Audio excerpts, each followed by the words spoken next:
Hello friends, मैं हूं साधना श्रीवास्तव। मैं एक गृहिणी हूं और मैं दिल्ली से हूं। आनंद विभाग से जब मुझे जुड़ने का मौका मिला तो वो एहसास वो इतना अनूठा और अद्भुत एहसास था कि मुझे लगा मुझे इसे ज़रूर एक्सपीरियंस करना है। और जब मैंने उस एहसास को, उस शांत समय को लेना प्रारंभ किया, अल्पविराम किया, तो वो जो एक अनुभूति थी वो इतनी अनोखी, इतनी अद्भुत थी, वो सुखद एहसास। मैं उसे इतना ज़्यादा अंदर तक, गहराई तक महसूस करना चाहती थी और मुझे लगा कि मुझे ये डेली करना है। मैंने जब नियमित इसका अभ्यास करना प्रारंभ किया, अल्पविराम मेरे लिए इतना ज़्यादा पावरफुल रहा।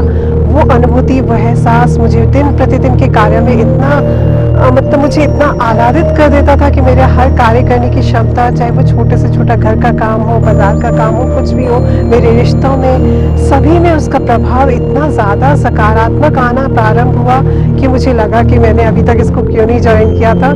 वो जो अनुभूति थी, मैं मुझे प्रत्येक दिन ऐसे महसूस करती हूँ कि जैसे वो मुझे नई क्षमता से भर देता है। हर एक दिन मैं जब अल्पविराम करती हूँ तो वो एहसास, वो अनूठी अनुभूतियाँ मुझे इतना ज़्यादा आह्लादित कर देती है कि मुझे लगता है कि मुझे ये नियमित अभ्यास कभी भी नहीं छोड़ना है। और मैं आनंद विभाग से इससे पहले क्यों नहीं जुड़ी, बहुत सारी दुखदाई ऐसी घटनाएं होती है जो हमारे जीवन में पर्यंत घटती रहती है। हम जीवन के अनेक फेज़ों से गुजरते हैं। मैं एक गृहिणी हूँ तो मुझे लगा कि मेरे रिश्तों में जो सुधार आया है वो आनंद विभाग से, अल्पविराम के माध्यम से, इस मौन समय के माध्यम से जो अब आना शुरू हुआ है, उसे मैंने पहले क्यों नहीं एक्सपीरियंस किया, मैं पहले क्यों नहीं इससे जुड़ी। तो मुझे लगा कि मैं दुखी होती थी, बहुत ज़्यादा परेशान होती थी, रिश्तों में कुछ कटुता होती थी या किसी भी कारण से, बहुत टाइम ऐसा होता है कि आपको बहुत सारी दुखदाई घटनाओं से दो चार होना पड़ता है, तब आपको लगता है कि दुनिया में जो है बहुत ही बेकार है, दुनिया बिल्कुल संवेदनहीन हो गई है, उसमें कुछ भी ऐसा नहीं है जो आपके लिए हो और आपको आनंदित करे। लेकिन वो जो एहसास जब मेरे को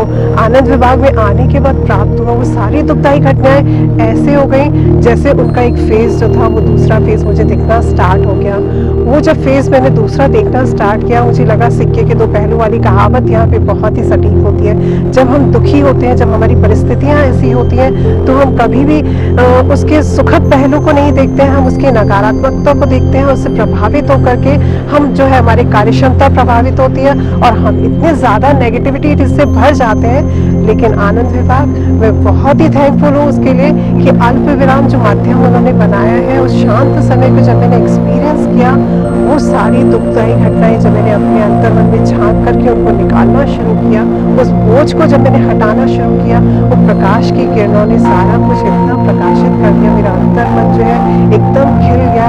और मुझे लगा कि वो जो दुखदाई घटनाएं, उनका दूसरा फेस था, सिक्के का दूसरा पहलू था, जिसको मैंने कभी देखा ही नहीं, कभी मैंने उसको एक्सपीरियंस नहीं किया कि वो जो दूसरा पहलू था वो मेरी भलाई के लिए था।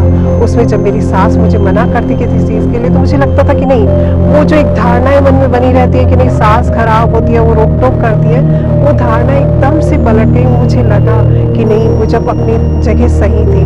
मेरे ब्रदर को जब कैंसर हुआ तो मुझे मना करती थी कि आप हॉस्पिटल मत जाओ, मुझे लगता था सासें ऐसी ही होती है। वो एक बचपन से एक धारणा थी कि सास बहू का रिश्ता खटास वाला ही होता है।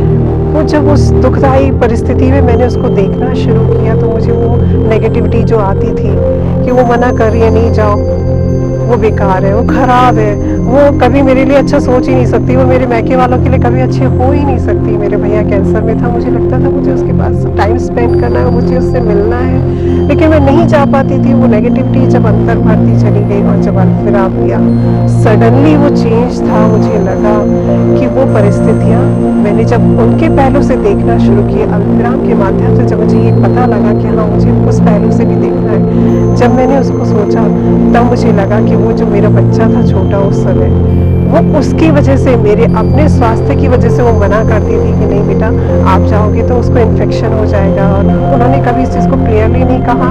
और जब मैंने इसको महसूस किया, मुझे पता लगा, तो वो मेरी भलाई के लिए थी। ये सारे चेंज जो आज आ रहे हैं, मुझे लगा मुझे 10 साल पहले ये सब कर लेना चाहिए था, मुझे अल्पविराम को पहले ज्वाइन कर लेना चाहिए था।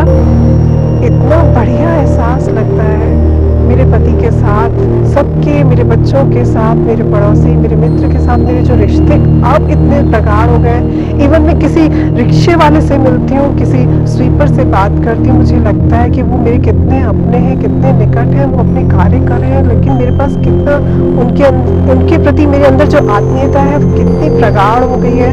हर एक चीज़ जो है, मुझे लगता है परम शक्ति की बनाई हुई, जो सब सब चीज़ें, प्रकृति की इतनी सुंदरता है, ये सब हमने पहले क्यों नहीं देखी? ये नज़रिया, ये धारणाएँ, ये सब कुछ से निकलने का जो है, इन जो बंधी हुई, घुटी हुई धारणाएँ थी, कुंठाएँ थी, सब निकाली मैंने कैसे अल्पविराम की शांत समय से।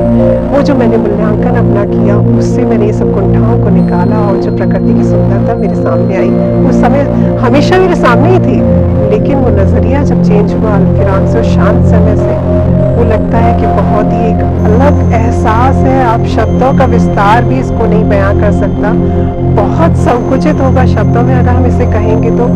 जब हम इसको अंदर से महसूस करते हैं, वो फीलिंग जब हम अपने अंदर लेते हैं, तब हम उसको एक्सपीरियंस कर पाते हैं कि वो एक्चुअली है क्या। आनंद, वो परमानंद, कोई वैराग्य नहीं है।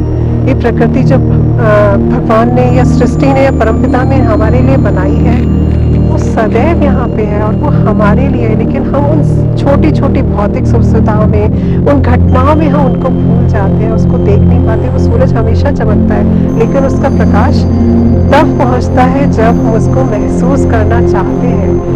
वो पेड़ों की हरियाली, वो झरने की झरने का जो स्पंदन होता है, जो उनकी आवाज़ होती है, बूंदों की बारिश की आवाज़ है, उसको हम जब महसूस करने का हम प्रयास करते हैं, तब वो हमें दिखाई देती है। वो हमेशा थी हमारे पास, लेकिन परिस्थितियाँ, हमारी घटनाएं जो है हमें इतना ज़्यादा प्रभावित कर देती हैं, वो नेगेटिविटी से इतना भर देती है कि सब कुछ हमारे सामने होते हुए भी हम उसे कभी एक्सपीरियंस नहीं कर पाते।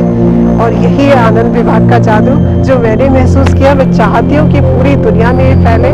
मैं योगा क्लास में जाती हूँ, मैं चाहती हूँ कि मैं योगा क्लास की सारी जो अपनी साथी लोग हैं उनको ये बताऊँ, और उसके जरिए पूरी दुनिया में इसको फैलाना चाहती हूँ। बिल्कुल मेरा प्रयास ही रहेगा।